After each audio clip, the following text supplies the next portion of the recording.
Olá, eu sou Juliano Ribeiro e no vídeo de hoje nós vamos falar um pouco sobre como começar dentro do mundo Kanban. O método tem um pouco dessa dificuldade, porque como ele é um método pouco prescritivo, que determina pouco o que fazer ou como fazer, não te dá uma receita de bolo, tem um pouco de dificuldade para determinar como é que vai ser o início das coisas. Então assim, em todos os treinamentos de Kanban, em todas as palestras, nós sempre falamos que você tem que seguir os princípios. Mas como é que você faz isso na prática? Como é que você faz isso no dia a dia? Como começar com a tal segunda-feira que a gente sempre fala? Tipo, o que vai ser diferente na sua próxima segunda-feira? Então esse vídeo aqui vai ser sobre isso. Fica até o final que eu vou explicar para vocês passo a passo qual que seria uma receita de bolo para poder começar com o Kanban. Eu acredito que o primeiro passo para você poder começar a kanbanizar, é uma palavra meio estranha, mas tudo bem, é você entender por que você quer kanbanizar. Essa razão por trás da necessidade, ela deveria ser aquilo que te guia para adotar esse método. E isso nós chamamos de uma insatisfação. Entender a insatisfação vai gerar engajamento, vai gerar com que as pessoas trabalhem nesse problema para ter esse problema resolvido. Afinal de contas, a gente está tratando das dores que essas pessoas têm. As práticas gerais do Kanban são bem simples. Basicamente, você tem que 1. Visualizar. 2. Limitar o trabalho em progresso. 3. Gerenciar o seu fluxo. 4. Criar políticas explícitas. 5. Implementar ciclos de feedback.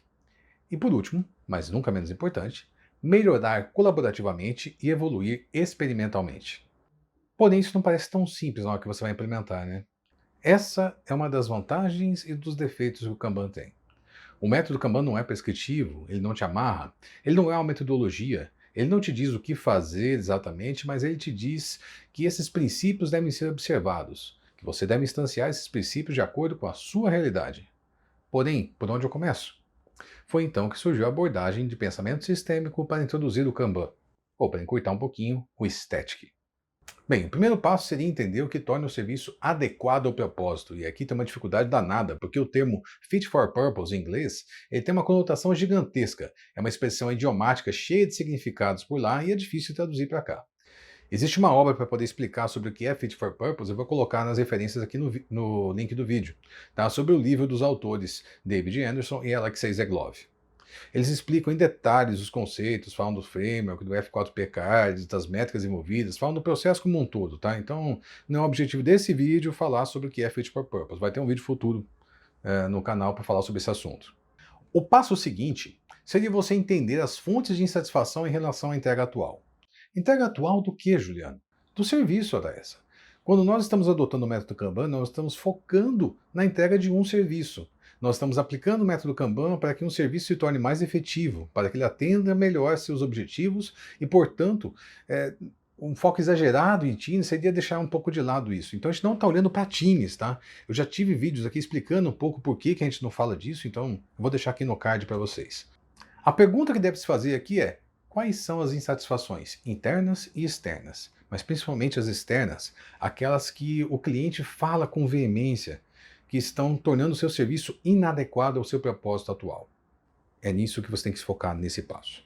O próximo passo seria analisar as fontes e natureza das demandas. De onde elas vêm, de que tipo de demandas que estão chegando para você, que tipo de demandas que chegam para esse serviço. São demandas de construção, por exemplo, para um time de inovação, ou coisas do gênero, ou são demandas de pequenos serviços, pequenos consertos e acertos que precisam ser feitos durante a solução. Tá? Então mapeie quais são os tipos. O quarto passo fala de analisar a capacidade de entrega atual. Aqui tem muita coisa envolvida. Você precisa entender quais são as capacidades que o serviço oferece atualmente antes de tentar propor uma melhoria ou comentar que aquele serviço ou outro seja mais eficiente ou mais eficaz. O quinto passo, ele fala em modelar o fluxo de trabalho de entrega de serviços. Outro tópico que merece um vídeo só para ele. Afinal de contas, o que é um serviço? Quais são os estados pelos quais a demanda passa até que ela esteja pronta para ser entregue pelo seu cliente? O sexto passo fala em identificar e definir as classes de serviço. A expressão classe de serviço tem muito significado na língua inglesa, muito mais do que no português. Tá? Porém, se você tentar traduzir isso de uma forma simples, eu diria que é como mapear os perfis de risco de cada uma de suas demandas. Resumindo, qual que seria o risco do cliente morrer caso não entregar uma determinada demanda, ou quais os impactos que essa não entrega pode gerar no meu negócio, ou no negócio do meu cliente. O sétimo passo fala sobre projetar, então, o seu sistema Kanban, dado que você tem toda essa informação, todo esse aprendizado que rolou nas fases anteriores, então você vai ser capaz de ter projetado o seu sistema Kanban. Afinal, você conhece as insatisfações, conhece as demandas de onde elas vêm, conhece a capacidade do seu sistema atual, conhece o fluxo de trabalho, quais são os estados que o trabalho passa para poder ser completado, conhece quais são as classes de serviços, perfis de risco de cada uma dessas demandas. Então você está plenamente habilitado e com conhecimento suficiente para poder projetar o seu sistema Kanban. O último passo seria então socializar esse design, esse novo sistema e começar a negociar a sua implementação. Eu costumo olhar essa abordagem como sendo mais um checklist do que realmente um passo a passo. Me serve como um modelo mental para eu poder me lembrar de tudo aquilo que eu preciso fazer e não esquecer de um determinado aspecto que o meu serviço pode precisar para poder ser um pouco mais fluido, para poder resolver as minhas insatisfações. Para fechar então, gente, os próximos vídeos eu vou falar um pouco mais sobre cada um desses passos. Vou explicar em detalhes como fazer isso na prática, no seu dia a dia, como fazer com que isso aconteça de fato. Tá? Por isso eu recomendo muito que você assine o canal e acompanhe as atualizações aqui em primeira mão quando esses vídeos forem lançados.